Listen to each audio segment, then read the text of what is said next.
10 ఏళ్లలో పోలేని పరిస్థితి తెచ్చుకున్నది మీరు. ఆయన చెప్పే ఉద్యోగాల కథ ఎట్లున్నదంటే కోట శ్రీనివాస్ గారి యొక్క కోడి కథ. నోటిఫికేషన్లు ఇస్తే ఇచ్చుడు, ఈసారి మళ్ళీ ఓట్లు వేస్తే మళ్ళీ తర్వాత ఉద్యోగాలు ఇస్తాం, అట్లా అట్లా ఆశ పెట్టుకుంటా మీరు మోసం చేసుకుంటూ వచ్చిర్రు. మరి ఆ 34,000 ఉద్యోగాలు 10 ఏళ్ళ అధికారంలో ఉండి మరి మీరు ఎందుకు ఇవ్వలేకపోయారని చెప్తున్నా. ఎందుకు ఇవ్వలేదు? ఇంకొకటి, దాదాపుగా ఈ రోజు వరకు మా నోటీస్కి వచ్చింది డబుల్ పెన్షన్స్. డబుల్ పెన్షన్స్ అంటే సర్వీస్లో ఉండి రిటైర్డ్ అవ్వడమో లేదా వాళ్ళ కుటుంబానికి వచ్చేటువంటి 20,000, 1,00,000 ఇట్లాంటి పెన్షన్స్ తీసుకునే వాళ్ళు మీ హయాంలో దాదాపుగా ఇప్పటి వరకు మాకు వచ్చినాయి 5,600 లిస్టు. లక్ష్మమ్మ గారు కూడా 24,000 పెన్షన్ తీసుకుంటుంది సార్. సరే, లోకల్ అధికారులు రికవరీ చేసినట్టుంది, అది మా నోటీస్కి రాలేదు. ఆమె 24,000 పెన్షన్ తీసుకుంటుంది, ఇటు 2,000 పెన్షన్ కూడా తీసుకుంటుంది. ఇంకొకటి, వారు చెప్పారు ఉద్యోగులకు 2 పెన్షన్లు ఇస్తామని చెప్పారని. ఎస్, మీ ప్రభుత్వంలో రాగానే ఆశా వర్కర్లు కావచ్చు, అంగన్వాడీలు కావచ్చు, బస్ డ్రైవర్ల తల్లిదండ్రులు కావచ్చు, వాళ్ళ పెన్షన్ కూడా తీసేసారు. కానీ మీ నాయకుల కుటుంబాలు, వాళ్ళ తమ్ములు అన్నలు వాళ్ళు తీసుకున్నారు కార్పొరేషన్ల పేరు మీద, వాళ్ళ కుటుంబంలో పెన్షన్ తీసుకున్నారు ఉద్యోగం వస్తుందని. కానీ వేరే చిరు ఉద్యోగుల యొక్క తల్లిదండ్రుల పెన్షన్ మాత్రం మీరు తీసేసారు సార్. కాబట్టి మీరు మాట్లాడేటప్పుడు వాస్తవాలు చూసుకోవాలి. ఇంకోటి మేము బాగా సంపద పంచినాం.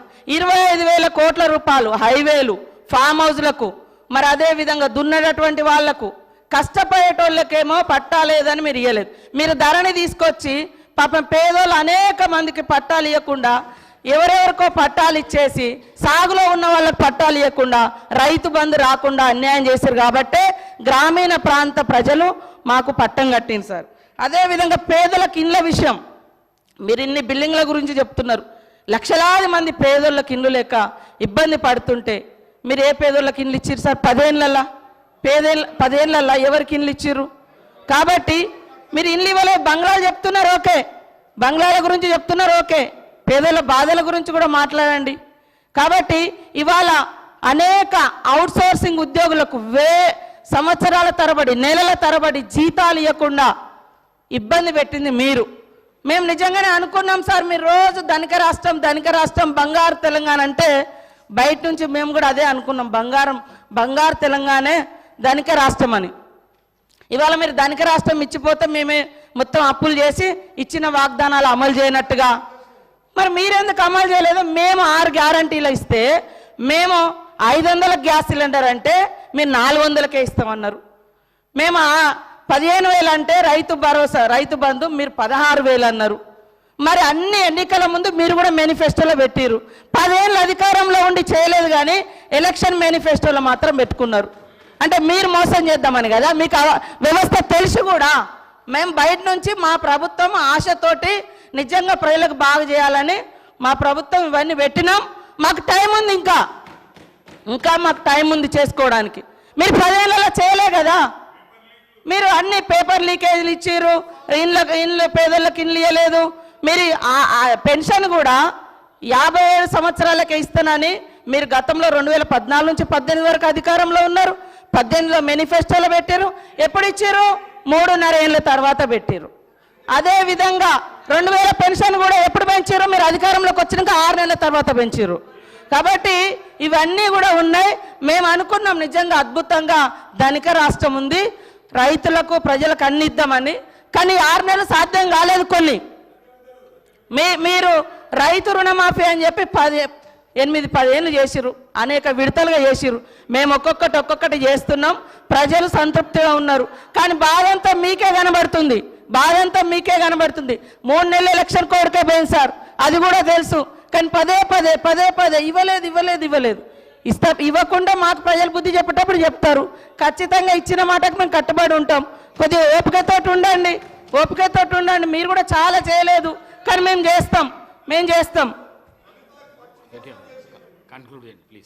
సార్, మంత్రులు ఇట్లా డిస్టర్బ్ చేస్తే అధ్యక్ష ఓపికతో ఉండమంటున్నారు. ఓపిక ఉండాల్సింది మంత్రులకు, ట్రెజరీ బెంచెస్కి, మాకు కాదు అధ్యక్ష. ప్రజల తరపున అడగడమే మా ధర్మం. 100 రోజుల్లో చేస్తామని హామీలు ఎవరు ఇవ్వమన్నారు? 100 రోజుల గడువు ఎవరు పెట్టమన్నారు? మేము అడిగినామా? ప్రజలు అడిగినరా? మీరు ఓట్ల కోసం అడ్డగోలు మాటలు చెప్పి 100 రోజుల్లో అన్ని చేస్తామని బిల్డప్లు ఇచ్చి ఇలా అడిగితే కంగారు ఎందుకు పడుతున్నారు అధ్యక్ష? మాకు 5 ఏళ్ళు టైం ఉందంటుండ్రు. మరి ఎలక్షన్ హామీలలో అట్లే చెప్పేది 5 ఏళ్లలో చేస్తామని చెప్పేది ఉండే, 100 రోజుల్లో చేస్తామని ఎవరు చెప్పన్నారు? వారు చెప్పారు కాబట్టి చెప్తున్నా అధ్యక్ష. వారు అన్నారు ఆసరా పెన్షన్లు. అవును అధ్యక్ష, మీరు మాకు 200 రూపాయల పెన్షన్తో అప్పజెప్పిపోతే 2014 10 రెట్లు పెంచి 2000 చేసింది కేసీఆర్. ఆడపిల్లలకు పెళ్లిలకు మీరు ఒక్క పైసన్నది ఇయ్యలే, 1,116 ఇచ్చింది కేసీఆర్. రైతులకు మీరు ఎన్నడూ ఒక్క పైస ఇయ్యలే. రైతులకు పెట్టుబడి భారతదేశంలో స్వాతంత్రం వచ్చిన తర్వాత మొట్టమొదటిసారి 72,000 కోట్ల రూపాయలు ఇచ్చింది కేసీఆర్. అధ్యక్ష, ఏమి చేయలేదని మాట్లాడితే మాకు అవకాశం ఏంటి, ఇంకో గంటన్నర చెప్తాం. మంత్రి గారు కాబట్టి వారు ఏమైనా చెప్పొచ్చు అనుకుంటే కుదరదు అధ్యక్ష. వారు అన్నారు ఉద్యోగాలు ఎన్ని ఇచ్చారు. అధ్యక్ష, నేను మంత్రి గారికి చెప్తా ఉన్నాయి, నేను వారికి పంపిస్తాను. నాకు తెలుసు మీరు అడుగుతారని. మా ప్రభుత్వం ఉన్నప్పుడు అధ్యక్ష 2,32,000 ఉద్యోగాలకు మేము నోటిఫికేషన్లు ఇచ్చాము. 1,60,083 ఉద్యోగాలు భర్తీ చేసినాము. ఇంకొక 40,000 ఉద్యోగాలు ఈ రోజు మీరేవైతే కాగితాలు ఇచ్చి ఫంక్షన్లు చేసుకుంటున్నారో అవన్నీ గత ప్రభుత్వంలో ఇచ్చినాయే, మీరు ఇచ్చినాయి కాదు.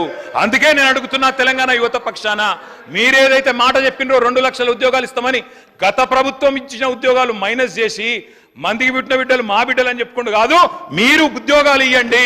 2 లక్షల ఉద్యోగాలు మొదటి సంవత్సరంలో ఇస్తామని చెప్పారు. మంత్రి గారికి నేను పంపుతా ఉన్నా, సీతక్క గారికి మీ ద్వారా దయచేసి ఉద్యోగాల సంఖ్య చూసుకోండి అని చెప్పి కూడా నేను విజ్ఞప్తి చేస్తా ఉన్నా అధ్యక్ష. నేను ఇంకొక మాట కూడా చెప్తా ఉన్నా అధ్యక్ష. చిరుద్యోగుల గురించి వారు మాట్లాడారు అధ్యక్ష. కాంట్రాక్ట్ అవుట్ సోర్సింగ్ ఉద్యోగులకి ప్రభుత్వ ఉద్యోగులతో సరి సమానంగా పిఆర్సీ ఇచ్చిన మొట్టమొదటి ప్రభుత్వం కేసీఆర్ ప్రభుత్వం అధ్యక్ష. తెలుసుకోవాలి వారు అధ్యక్ష. తెలుసుకోకుండా వారు ఇట్లా మాట్లాడడం కరెక్ట్ కాదు. గౌరవ మంత్రి గారిని నేను విజ్ఞప్తి చేస్తా ఉన్నా అధ్యక్ష. మేమేమో సరే మేము చేయలేదన్నారు. మరి నేను అడుగుతా ఉన్నా అధ్యక్ష, మీరేం చేస్తున్నారు? పోస్టులు పెంచమని అడిగితే పోలీస్ జులుం అధ్యక్ష. పోస్ట్ పోన్ చేయమని కోరితే దౌర్జన్యం. ఉస్మానియా హాస్టళ్లలో జొరబడి అరెస్టులు, సిటీ సెంట్రల్ లైబ్రరీలకు చొచ్చుకొని పోయి అరెస్టులు, అమ్మాయిలను అరెస్ట్ చేసి అర్ధరాత్రికి వదిలిపెట్టరు, కిలోమీటర్లు దూరం నడిపించి క్యాంపస్లో ఉరికిస్తా ఉన్నారు. ఇంకా అవమానించే మాటలు అధ్యక్ష. గౌరవ ముఖ్యమంత్రి గారు అంటారు వాయిదా వేయమని అడిగితే గ్రూప్ 2ని కొంతమంది నిరుద్యోగులు సన్నాసులు వాయిదా అంటున్నారు, కోచింగ్ సెంటర్ల కోసం వాళ్ళ డబ్బుల కోసం అడుగుతున్నారన్న భావ్యం అధ్యక్ష. ఎవరైతే మిమ్మల్ని అక్కడ కూర్చోబెట్టినరో ఇవాళ వాళ్ళని అవమానించడం భావ్యమేనా? మేము ఏమడుగుతున్నాం డిప్యూటీ సీఎం గారిని? అధ్యక్ష, మీరే చెప్పారు ఇక్కడ ఉన్నప్పుడు బట్టి విక్రమార్క గారు, గ్రూప్ 1లో 1:100 పిలవండి, గ్రూప్ 2లో మీరిచ్చిన మాట ప్రకారమే 2,000 పోస్టులకు పెంచండి, గ్రూప్ 3లో 3,000 పోస్టులకు పెంచండి, మెగా డిఎస్సి మీరే అన్నారు 25,000 ఉద్యోగాలు ఖాళీగా ఉన్నాయని మెగా డిఎస్సి వేయండి. మీరే చెప్పారు జీవో 46 ఉద్యోగులకి నిరుద్యోగులకి న్యాయం చేస్తామని. దయచేసి జీవో 46 కూడా సవరించండి తప్పకుండా. మరి మీరు వారికి ఇచ్చిన మాట నిలబెట్టుకోమని మేము కోరుతా ఉన్నాం అధ్యక్ష. నేను ఇంకొక మాట అడుగుతా ఉన్నా అధ్యక్ష.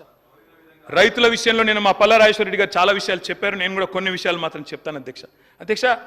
బీఆర్ఎస్ 10 ఏళ్ల పాలనలో నిజంగా వ్యవసాయంలో ఒక స్వర్ణయుగం అధ్యక్ష. తప్పకుండా రైతులకు మాత్రం ఈ దేశంలో ఎన్నడూ జరగని విధంగా, నేను ఊరికే చెప్పట్లేదు అధ్యక్ష, ఇది కేంద్ర ప్రభుత్వం పార్లమెంట్లో గౌరవ సభ్యులు గౌరవ మంత్రి గారు ఆనాడు పార్లమెంట్ సభ్యుడిగా ఉన్నారు, కేంద్ర ప్రభుత్వం ఇచ్చిన రిపోర్ట్ అధ్యక్ష. ఇది I will send it to you and all the members also sir. Farmer suicides in Telangana drop drastically. This is 2022 I'm sorry. July 28, 2021 చూడండి sir, Times of India. Telangana's farmer suicide rate dips, centre says lowest in the country. భారతదేశంలోనే అత్యల్పంగా రైతుల ఆత్మహత్యలు నమోదవుతున్న రాష్ట్రం ఏది? ఎందుకైంది అధ్యక్ష? ఎందుకు ఆత్మహత్యలు తగ్గినాయి? ఏ కారణం చేత తగ్గినాయి అధ్యక్ష? ఒకటే ఒక కారణం అధ్యక్ష, ఎందుకంటే కేసీఆర్ గారి ప్రభుత్వం వచ్చిన తర్వాత అధ్యక్ష మంత్రులు రన్నింగ్ కామెంటరీ చేయడం సబబు కాదు అధ్యక్ష.